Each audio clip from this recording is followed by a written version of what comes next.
Oi, pessoal! Vamos conversar agora um pouquinho sobre a crise de 29, né? Eu vou estar acompanhando aqui, ao lado, os slides que eu enviei para vocês, né? Que vocês já receberam, pra gente poder ir discutindo, né? Explicando o assunto, na verdade, e vocês irem entendendo a partir do material que vocês têm em mãos, certo? Para os demais, a explicação e o conteúdo tá valendo e muito, certo? O primeiro slide eu falo sobre as causas centrais da crise de 29.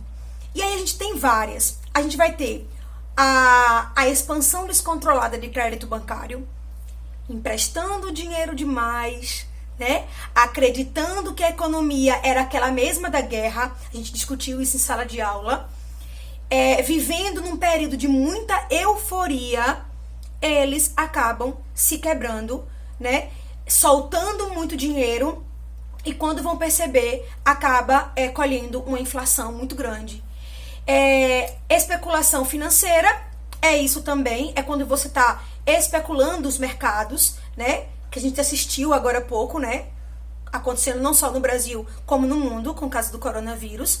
Comprando muitas ações de muitas empresas, né? Isso é o capitalismo financeiro. É quando você deixa de centralizar tudo no dinheiro, no papel, e também passa a comprar as ações.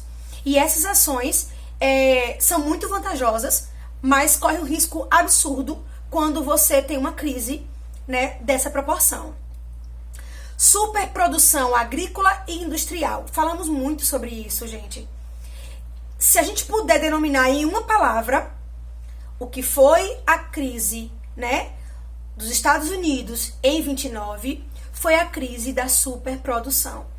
Aquilo de você ter vendido muito, exportado muito durante a guerra e esquecer que os países europeus já estavam se reconstruindo. Ou seja, durante a guerra eles compravam praticamente tudo dos Estados Unidos. Mas depois da guerra, com o próprio dinheiro emprestado pelos Estados Unidos, eles começaram aos poucos a se reconstruir. Resultado, essa compra vai ser diminuída. Mas a produção continuou, ou seja, a compra diminuiu e a produção continuou em larga escala. Esse, né, problema aqui no meio foi que ficaram com muito produto para pouca compra, superprodução. Em seguida, eu falo sobre a reconstrução econômica da Europa, acabei de explicar agora. Eles estavam se reconstruindo, não iam comprar tudo mais. Então, consequentemente, as coisas iam sobrar, né? E a outra coisa era aquela ideia do sonho americano, de vender para o mundo todo a ideia de que viver nos Estados Unidos era perfeito, de que o liberalismo econômico era o maior sistema do mundo, né, com o capitalismo, e que seria a melhor forma de se viver. Eles estavam vivendo meio que sem pensar no amanhã, como se tudo fosse perfeito para eles, né?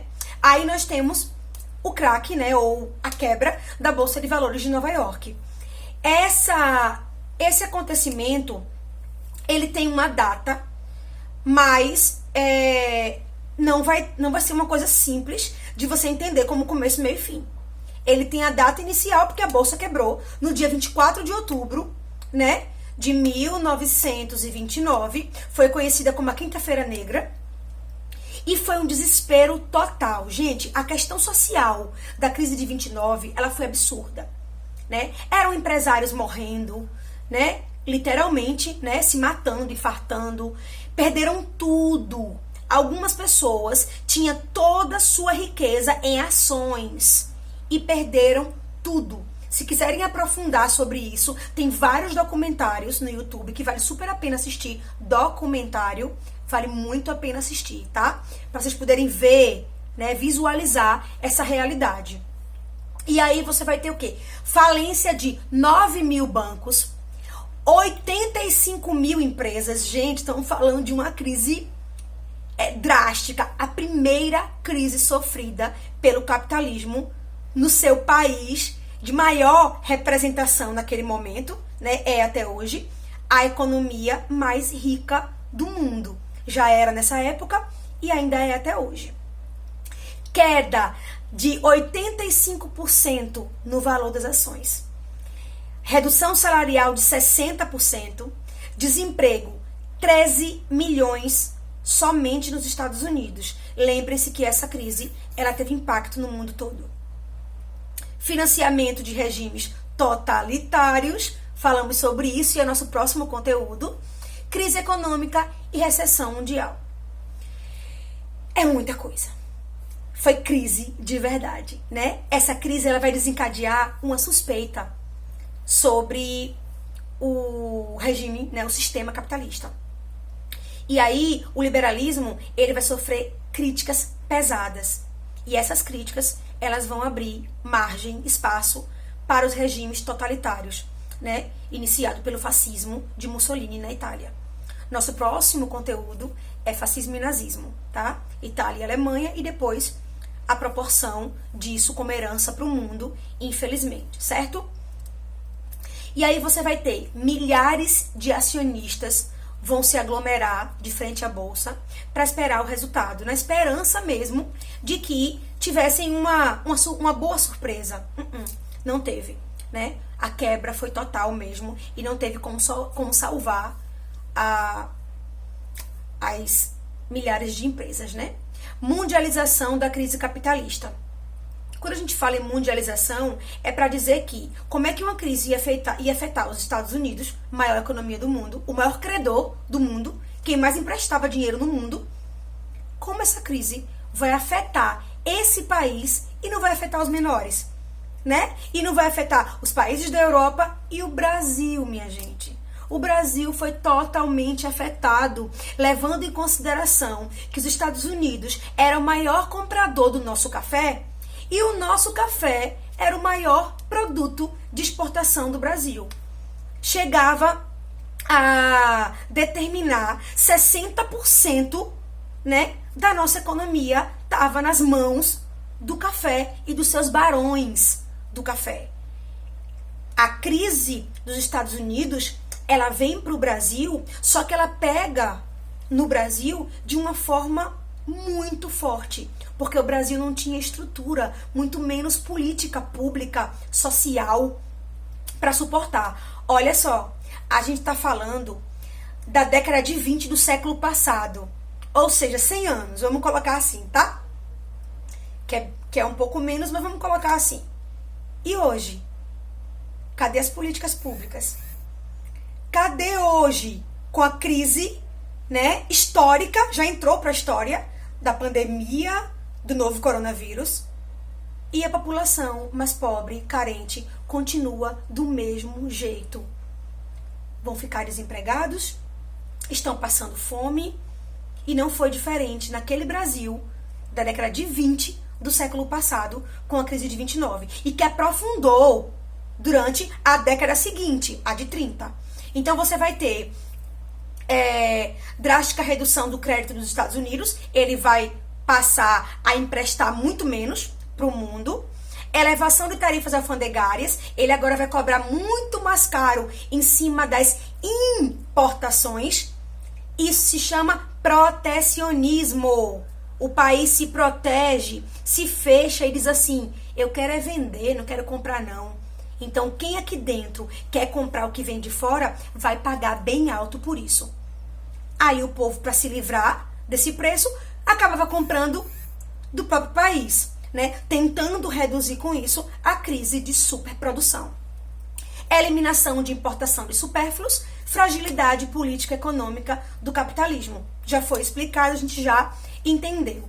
Aqui eu coloquei um destaque para o cinema e na figura de Charlie Chaplin, que era um gênio, a gente já sabe disso, e que fez vários filmes e escreveu vários textos criticando justamente o abuso que os Estados Unidos vinha, né, fazendo há muito tempo, desde o começo da Guerra Mundial, da Primeira Guerra Mundial, e se perdeu na sua própria ilusão de ser um país indestrutível, de ser uma economia inabalável, e agora vivia uma crise profunda, tá? Temos também, já falei sobre o reflexo no Brasil, e aí vem, em 32, você vai ter as eleições, né? E Roosevelt vai ser eleito. Em 33, ele entra com a política do New Deal, ou Novo Acordo, onde as intenções, olha só, num país que significava, aliás, que representava o liberalismo no mundo, né? Ó, o capitalismo, a liberdade, a não intervenção do Estado, com o New Deal vai intervir, né? Ou seja, o New Deal era justamente isso, a intervenção do Estado rápido, de maneira efetiva, eficaz, para tentar tirar os Estados Unidos da crise. Gente, eu tô falando da crise, tá? Pobre, eles não estavam não, certo? Era a maior economia do mundo. Mas isso não quer dizer que a crise não foi gravíssima, principalmente porque o reflexo dela, social, deixou mazelas importantíssimas. Fome, miséria, desemprego, aumento da criminalidade, do tráfico, né? Então, o negócio é muito maior do que aquilo que a gente estuda muitas vezes ali, naquela caixinha, e esquece de analisar todo o contexto, certo? A gente tá aqui para analisar justamente os contextos, né?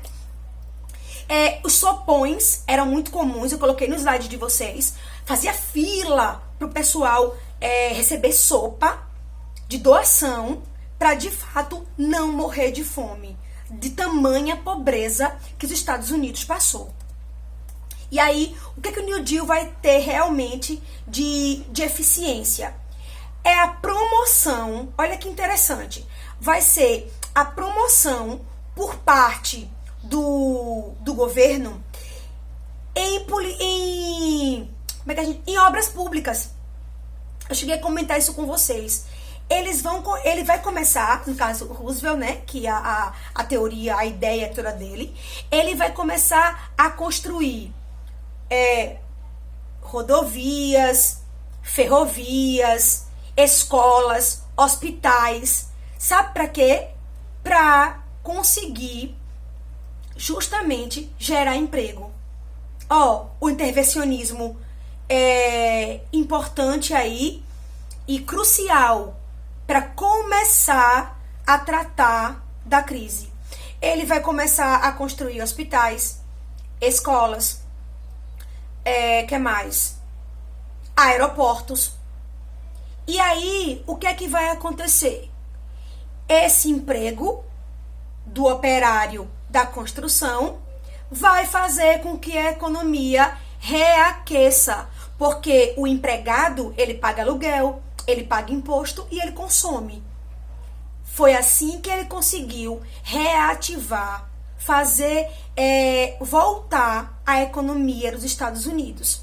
E o consumismo, claro, mais uma vez, por parte da propaganda, para fazer com que as pessoas comprassem cada vez mais, né? Quanto mais elas comprassem, mais eles diminuíam a produção interna que estava sobrando.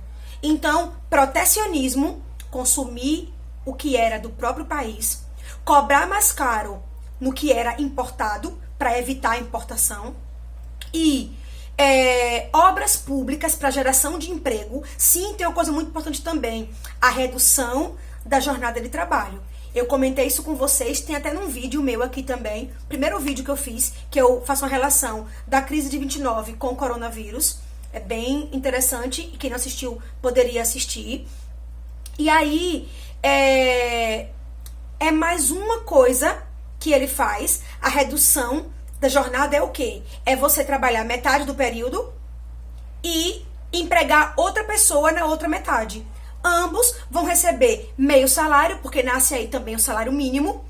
Ambos vão receber meio salário, porém, os dois estarão empregados. Diminui o desemprego e diminui a miséria, certo? Vou parar por aqui. Façam atividade, estudem os slides e a gente vai conversando no decorrer do tempo, tá? Beijo, saudade de vocês.